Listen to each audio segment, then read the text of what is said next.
তোমরা যদি লাইফে ভালো কিছু করতে চাও তাহলে এসএসসি পরীক্ষার পর আমরা যে ভুলগুলো করেছিলাম সেই ভুলগুলো তোমরা কখনোই করবে না। কোনো জাতি ততদিন পর্যন্ত উন্নতি করতে পারে না যতদিন পর্যন্ত তারা নিজেদের পরিবর্তন চায়। আসসালামু আলাইকুম এভরিওয়ান। ইতোমধ্যেই তোমাদের এসএসসি পরীক্ষা শেষ। এখন এই এসএসসি পরীক্ষা শেষ হওয়ার পর কলেজে ভর্তির আগ পর্যন্ত সময়টা কিভাবে কাজে লাগালে তোমরা ক্যারিয়ারে ভালো একটা কিছু করতে পারবা। এমন অনেক মানুষ দেখবা 25-26 বছর বয়স হয়ে যায়, 30 বছর হয়ে যায়, তারপরও তাদের ক্যারিয়ার দাঁড় করাতে পারে না। আবার অনেককে দেখবা এসএসসির পর অথবা ইন্টারের পর তাদের ক্যারিয়ারটা এমন ভাবে দাঁড় করিয়ে ফেলে যেন তাদের পক্ষে মাসে 50,000 1 লাখ টাকা কামানো কোনো ব্যাপারই না। তাহলে কথা না বাড়িয়ে চলো তোমাদের ভবিষ্যতের ভালোর জন্য ক্যারিয়ার গাইডলাইন শুরু করি। দেখো, সর্বপ্রথম তোমাদের কয়েকটা গ্রুপ হয়ে যাবে, কয়েকটা ক্যাটাগরি ভাগ হয়ে যাবে তোমরা এই এসএসসি পরীক্ষার পর।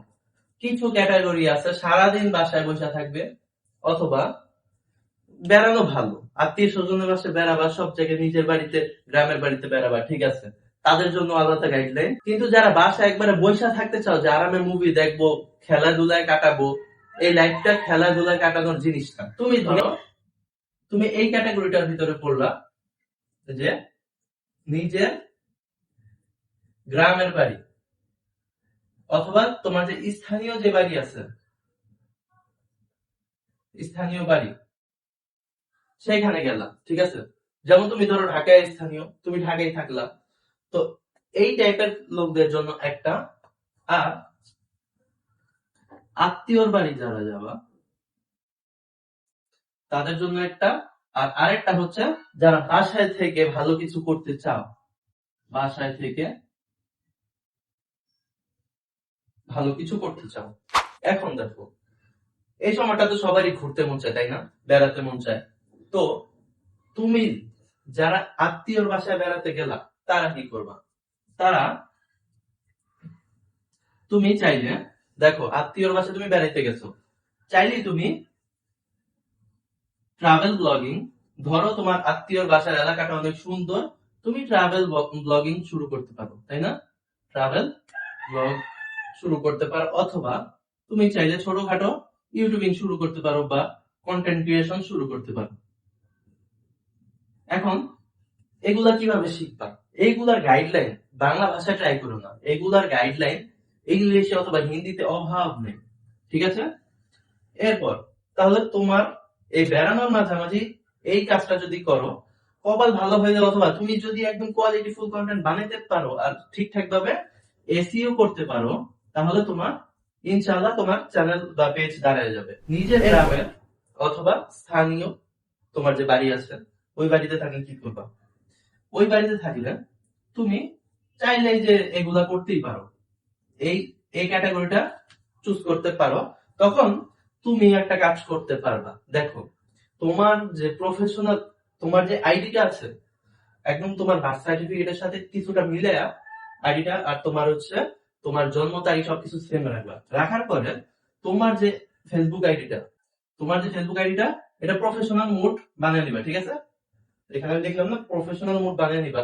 বানানোর পর দেখো ভাইয়া, বানানোর পর তুমি তোমার আইডিতে, ধরো তুমি তোমার গ্রামে থাইকা তুমি এই ব্লগিংটা করতে চাচ্ছ, তুমি তোমার আইডিতে তোমার গ্রামের যত মানুষ আছে, তোমার গ্রামের বা তোমার থানা উপজেলার এই এলাকার মানুষগুলাকে অ্যাড করে দিবা। করার ফলে তারা কিন্তু তোমার গ্রামের সৌন্দর্য অথবা তোমার গ্রাম নিয়ে যেসব ভিডিও এগুলাতে ইন্টারেস্টেড থাকবে। তো তখন তারা তোমার ভিডিওটা দেখবে এবং এটা ভাইরাল হওয়ার চান্সেস আছে। এরপর বা নিজের বাড়িতে, ধরো তোমার ঢাকা বাড়ি, তুমি ছাদের উপরে করলা, তুমি কি করলা, হাঁস মুরগি অথবা ছাগলের খামার, ছাগলের খামারটা এখানে বেশি সাস্টেনেবল হতে পারে আমার মতে।